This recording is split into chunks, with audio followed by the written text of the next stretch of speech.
This is proof that there is somebody out there for everybody. Oh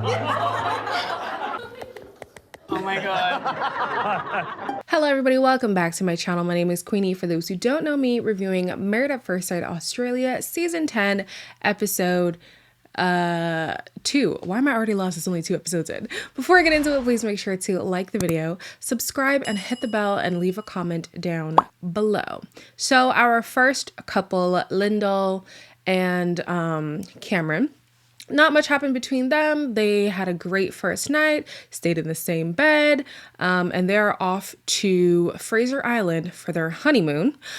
Not such a great start for a second couple. Bronte and Harrison did spend the night in separate beds because Bronte is really, struggling with the idea that Harrison has plans after the experiment that don't include her. You have a life before this, right? And it's always going to follow you in. Yeah, it's gonna follow you everywhere. Good and bad. Yeah. So I was like, well, has he come into this thinking, oh, if it doesn't work out with this girl, I've got a line of girls. I've had my heart broken so many times. Obviously, I want to learn how to trust again. He says that he feels like he shouldn't be judged for his life prior to the experiment.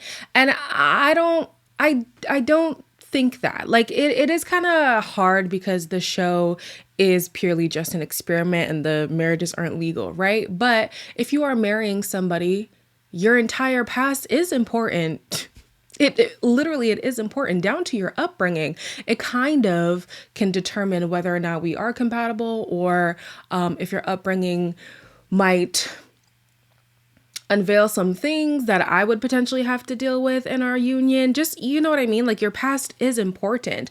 And even if you just see it as an experiment and not a real marriage, the fact that you are preparing to be in this intensive kind of, experiment with somebody, you would think that you would prepare your mind, prepare yourself to solely have your focus be on that person. Because now, if I'm going through this marriage with you, I'm thinking, well, you're already checked out. You already have your whatever on the side, or you already have your plan once your 5 minutes of fame is over. So yeah, I understand his reasoning as to not being judged prior to the experiment, but I do believe that it's all important, especially during the casting process, which is when he was talking to this woman.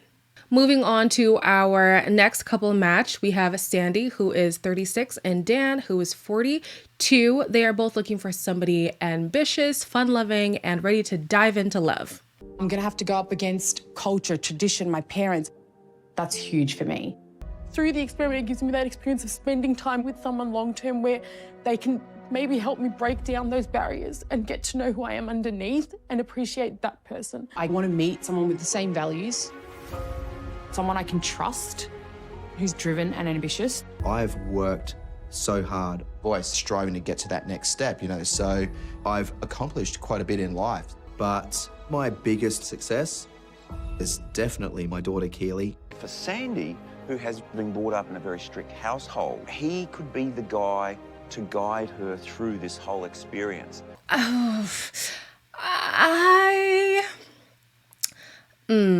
I love Sandy. I love Dan and Sandy together. My fear is that I feel like Sandy is looking to define herself in partnership, and the partnership is done kind of out of like a rebellion. And so I just think that, like, I kind of feel like they're setting up her partner for failure. I'm not gonna lie. This is how I felt as I was watching. I kind of feel different as as I've finished the episode. But at this point, I'm looking at it like, okay, if this is to prove a point to your parents, like, how genuine could it be with the person?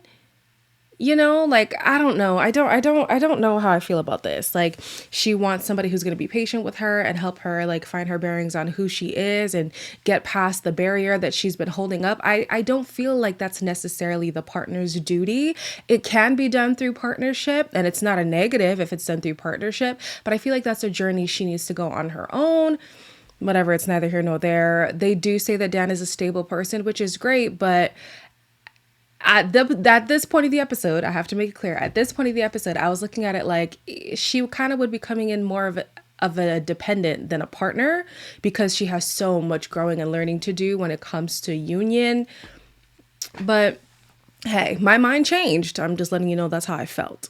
Sandy is already aware that her parents are not going to be supportive of the whole process. However, she decides to let them know what it all entails. The cameras were not allowed inside, but they caught up with her after her conversation with her parents.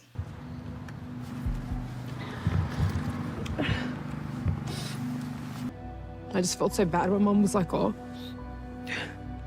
if she's going to do this, we don't want anything to do with her. So, I don't know. They need to stop caring about what other people think and just let me make my decisions and live my life based on what's good for me. I definitely feel her pain. Being an immigrant, living in Canada, and being raised in a strict religious household. I don't know if they're religious or it's just the culture that binds them, but for me, it's culture and religion, child. Okay.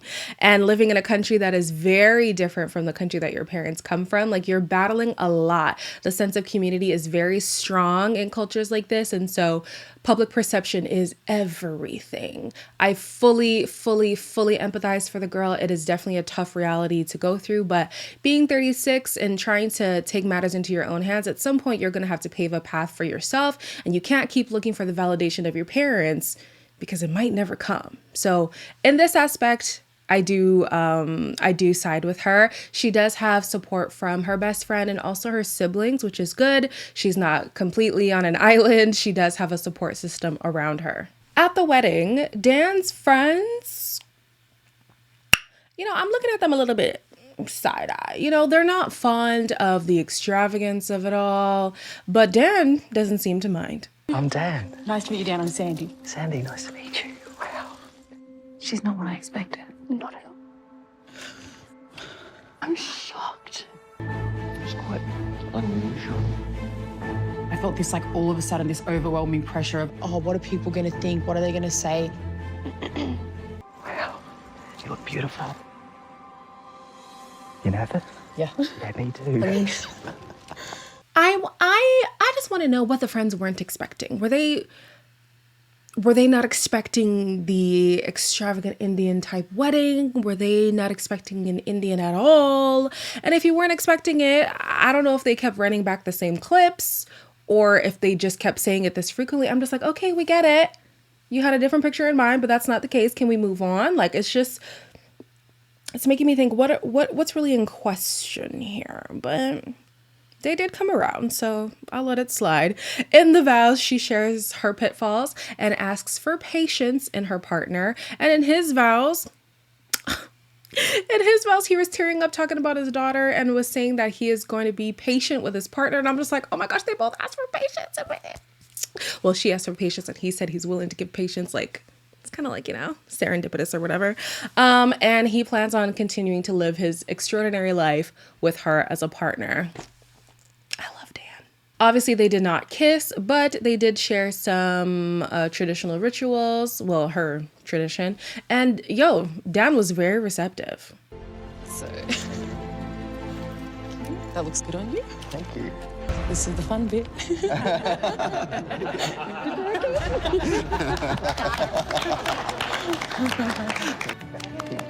You may kiss the bride. I'm going to keep hope alive. I feel like up until this point, I haven't seen anything concerning from Dan. I think he is a great match for her, considering they do have a batch of people to pick from. I think they did the best they could with what was offered. I just want to see if the lack of experience is going to be a setback. It's not a deal breaker, but it could be a setback just because, Dan is 42. He's lived. He's seen some things, whereas, yes, Sandy is 36, but there's some things that might be harder for her to get used to in a serious relationship. At the reception, Dan notices the absence of Sandy's parents and asks her, hey, what's the situation there? Yeah, I think they just don't really understand This whole concept, it's a very conservative culture where you don't really show your personal life to other people. You keep everything private. So it's just going to take them time to understand, I get it. What I'm getting to know about Sandy is she's very much a trailblazer, which is something I really respect and admire. He does seem like a very understanding and accepting person. I don't feel like he's the type to judge her based on her circumstance, so that is great. Man, he was dancing to the music. He loved the drums. He loved the regala. Is that the word? The attire, let me say. He loved it all, took it in stride, and to my surprise, the wedding night, these two, they shared a bed. Morning. Hey. How'd you sleep? Yeah, good. Fun day yesterday. It was everything I hoped for. I think he could sense my boundaries, what I was comfortable with, what I wasn't. He didn't push anything. Take things slow. Yes. Yeah. Yep, that's it. There are some people who come onto this experiment having way more experience than Sandy did, and they will not share a bed. So kudos to her. She's really diving into this whole married life thing. Their honeymoon is in Singapore. We'll probably see more of that in the next episode. So moving on to the next couple, we have Jesse, who is 30, and Claire, who is 31. These two are both very exuberant type of people. However, I don't know if you guys noticed, or maybe I'm reaching. You let me know. Jesse, to me, makes me feel like his exaggerated personality is more so like a rebellion, and he takes pleasure in being like insufferable almost, just so he can stand out. Whereas Claire is more authentically like out there, like she's naturally loud, she's naturally quirky and different. And I feel like Jesse does it in rebellion. I don't know, y'all let me know. I think the best place to start is girls who are addicted to their phones. Social media, motivational quotes, hustle and grinding. Who do you think you are? Any girl who calls me honey, sweetie, you're not my auntie. Chicks who are always talking. I pride myself on being an individual and knowing that I don't just blend in. I am unapologetically myself all the time. Does anyone ever say to you, hey, you know, Claire, you're too loud? Oh, absolutely. Too loud, too much, too energetic. Sit down, be quiet. That's enough. I show this brave, confident, beaming, strong energy, but I am soft and I'm romantic and I'm sensitive. I do have to say that they are a really good match when it comes to interests, things that they're looking for, attractiveness, all of that jazz. My concern is, will they be able to share the spotlight, or will they be fighting for the spotlight? I feel like there's going to be some fighting going on. Anyways, at the wedding, the excitement to meet each other and the attraction was mutual. Her eyes. Her hair. Just the whole body language. She's ungodly hot. Yes! I'm so happy. I didn't know I loved a man bun until I loved a man bun. Oh my God. She liked the hair, she liked the suit, she liked everything. This man, he was like, she's hot, she's hot, she's hot. And the first few times I was like, yes, love it. And then he kept saying, she's just so hot, she's so hot. I was like, okay, can we substitute hot for beautiful? I don't know. Like, I was just like, I'm starting not to like the adjective, but at least he's attracted to her, okay? That's a good start. In their vows, she shares that she does have a strong personality, but she is a loving partner if given the opportunity. And she's also looking for emotional intelligence. While he gets emotional talking about finally getting his chance at marriage and his chance to be loved, I'm not going to lie to you. Did I get misty-eyed? Maybe. And I regret it because I quickly was pissed off by Jesse all over again. But I do see there is a side of him that has the potential to be a sweet, loving guy if he just drops the facade. So things are going well at the reception, literally getting on like a house on fire. And of course, Claire is feeling very comfortable. She's disclosing things about herself. And one of the things about herself is that she is one of these star sign girlies. We know Jesse does not like that. When's your birthday again? July the 2nd. I'm your Cancer.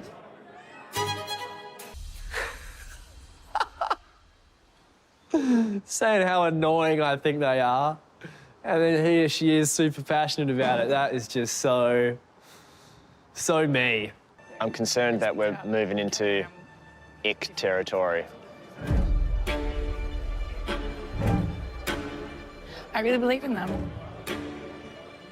Well, if it makes you feel good, that's all that matters to me. Yeah, that's really nice. What annoys me about Jesse is like he thinks that his icks are enough to say, okay, well, this relationship is not going to go well, as if he's God's gift.